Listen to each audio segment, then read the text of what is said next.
سلیمان علیہ السلام پر جادو کے الزام۔ یہودی اور عیسائی کے مولوی اور پیر جادو کرتے تھے اور اس کے ذریعے جب کرتب کرتے عوام کو کہتے یہ ہماری کرامت ہے۔ عوام بڑی سطحی ذہن کے لوگ ہوتے ہیں، عجیب و غریب قسم کی چیزیں دیکھتے ہیں تو کہتے واقعی یہ پہنچے ہوئے ہیں۔ انہوں نے بے حساب عوام کے ذہن بگاڑ دیے تھے۔ پھر اس جادو کی کڑی حضرت سلیمان علیہ السلام کے ملاتے کہ یہ ان سے نقل ہوتا ہے کہ یہ جادو حضرت سلیمان علیہ السلام کیا کرتے ہم بھی کرتے ہیں، حالانکہ وہ تو معصوم پیغمبر تھے، وہ ایسا برا کام کب کر سکتے تھے؟ چنانچہ اللہ تعالیٰ نے اس بات کی تردید فرمائی ہے۔ تو عوام لوگ جو دکھاتے ہیں عوام اسی پر عمل کرتے ہیں۔ وہ پچھلے سال شاید ایک عالم آیا تھا ترکی سے، وہ عراق کا، پھر عراق والوں نے نکالا اس کو، کویت والوں نے پھر نکالا، سعودی عرب والوں نے جب نکالا تو ترکی پہنچا۔ آپ نے دیکھا بھی ہوگا جو گنگوں پر ہاتھ رکھتا تھا اس طرح تو گنگے بولنا شروع کر دیتے تھے۔ پھر اسلام آباد بھی آئے، پشاور بھی گئے، حکومت نے ایسا پروٹوکول دیا، ایسے سیکورٹی دی جیسے کہ محمد بن سلمان کو بھی نہیں دیتے تھے، سعودی بادشاہ کو ایسا پروٹوکول دیا۔ کیوں؟ وہ گنگوں کو بولنا سکھاتے تھے دم کر کے۔ ہم جب کہتے تھے بھئی یہ 2 نمبر کا آدمی ہے، اس کے بعد نہ مانو، لیکن مشہور ہو چکا تھا۔ وہ ایسا خبیث انسان تھا کہ جانوروں کا پیشاب کو جائز قرار کرتا تھا کہ جانوروں کا پیشاب پیو تم صحیح ہو جاؤ گے۔ لوگ ہماری بات نہیں مانتے تھے۔ جب آدمی مشہور ہو جائے نا تو آپ اس کے متعلق بات کریں تو لوگ آپ کو جھوٹا قرار دیتے ہیں کہ بھئی تم کیسی بات کرتے ہو، حالانکہ وہ تو اتنا مشہور ہے، اتنے کام کرتا ہے۔ آج کل بھی دنیا میں بڑے بڑے علماء ہیں جو اگرچہ غلط کام کرتے ہیں، اگر ہم آپ کو بتائیں گے تو آپ ہمیں جھوٹا قرار دیں گے۔ ہمیں تو پتہ ہے لیکن آپ کو نہیں پتہ، ٹھیک ہے نا۔ تو وہ جو آدمی آیا تھا ترکی کا تو وہ علاج کیا کرتا، پھر گنگے بولنے شروع کر دیتے۔ ادھر سے لاہور سے بھی کئی لوگ گئے تھے یہاں سے، یہ پچھلے سال کی بات ہے۔ لیکن جب بعد میں پتہ چلا اس نے داڑھی بھی کاٹ دی تھی اور یہودی نکلا وہ۔ تو اصل میں ہم لوگوں کو سچی بات بتاتے ہیں، لوگ ہماری بات نہیں مانتے۔ کیوں؟ وہ آدمی مشہور اتنا ہو چکا ہوتا ہے، وہ ایسے کرتب دکھاتا ہے کہ آدمی حیران و پریشان ہو جاتے ہیں، بھئی اس کے بعد مانوں کو تو اس کے مانوں۔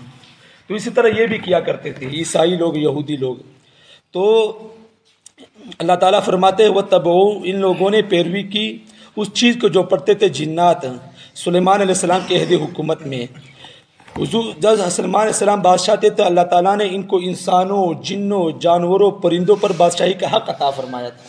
ایسے بادشاہی تھی، وہ جانوروں اور پرندوں کی بولیاں بھی جانتے تھے، اور اس زمانے میں جنات انسانوں کو نظر بھی آتے تھے اور جادو کرتے تھے۔ تو یہودیوں کے مولوی اور پیروں نے اس جادو کی پیروی کی۔ جو جنات پڑھتے تھے وہ تو کفر ہے، وما کفر سلیمان، لیکن اللہ تعالیٰ فرماتے ہیں کہ سلیمان علیہ السلام نے کفر نہیں کیا، کفر تو جنات اور شیاطین نے اختیار کیا تھا۔ وہ لوگوں کو جادو سکھایا کرتے تھے، حالانکہ جادو کفر ہے۔ حضرت سلیمان علیہ السلام نے نہ جادو سیکھا ہے نہ سکھایا ہے، یہ چیزیں جنات اور شیاطین سے نقل ہوتی آ رہی ہے۔ کرامت اور معجزے کا اس سے دور کا بھی تعلق نہیں۔ جس آدمی سے کوئی عجیب و غریب چیز ظاہر ہو اس کو ولی نہ سمجھ لینا، اور اگر عجیب و غریب چیزوں کا ظاہر ہونا ولایت کے دلیل ہے تو پھر یہ بات سنیں کہ دجال رئیس الاولیاء ہوگا۔ دجال کو کیا ہوگا بھئی؟ رئیس، یعنی کہ سب اولیاء کا سب سے بڑا سردار ہوگا وہ۔ کہ ایسی عجیب و غریب حرکتیں کون کر سکتا ہے؟ وہ بارش برسنے کا حکم دے گا، باطل اکٹھے ہوں گے اور بارش برسنا شروع ہو جائے گی، اس کے پاس ایسی طاقت ہوگی۔ اور زمین پر پاؤں مارے گا تو زمین سونا چاندی اگلے گی، اور چیزوں کو اپنے پیچھے چلنے کا اشارہ کرے گا تو ساری چیزیں اس کے پیچھے چلنا شروع ہو جائے گی۔ اگر ایک آدمی کہے گا کہ میرا باپ مرا تھا میرے لیے زندہ کر دو تو وہ زندہ کر دے گا۔ اگر ایک کہے گا کہ میری بیوی تو اس کے لیے بیوی زندہ کرے گی۔ اگر کوئی آدمی کہے کہ میرا بیٹا تو اس کے لیے بیٹا زندہ کرے گا۔ اس کے پاس ایسی طاقت ہوگی، ایسے کرتب دکھائے گا، تو کیا وہ ولی ہو جائے گا کیا؟ تو ہر چیز کو ظاہر کر دینا یہ ولی ہونے کی نشانی نہیں ہے۔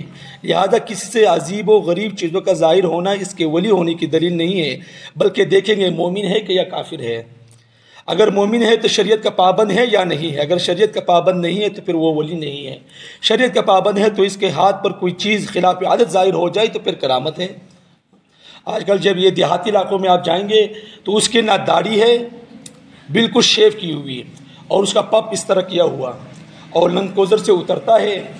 ٹھیک ہے، وہ تو ٹھیک ہے بھئی، مالداری کوئی عیب نہیں ہے، وہ اس کپڑے بھی اس کے ٹھیک ہے، لیکن شریعت کے خلاف اس کا مزاج ہے، نہ اس کی داڑھی ہے، نہ اس کے بال سنت کے مطابق ہے، نہ اس کا چلنا پھرنا سنت کے مطابق ہے، کچھ بھی اس کے سنت، اور لوگ اس کے پاؤں پر آ کر گر جاتے ہیں، سجدہ کرتے ہیں۔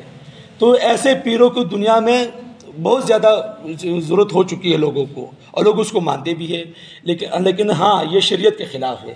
شریعت اس کو پیر مانے گا جو شریعت کے پابند ہوگا، اگر شریعت کے خلاف ہے تو وہ پیر نہیں ہے۔ اللہ سے دعا ہے اللہ ملک کے سمجھ کے توفیق عطا فرمائے۔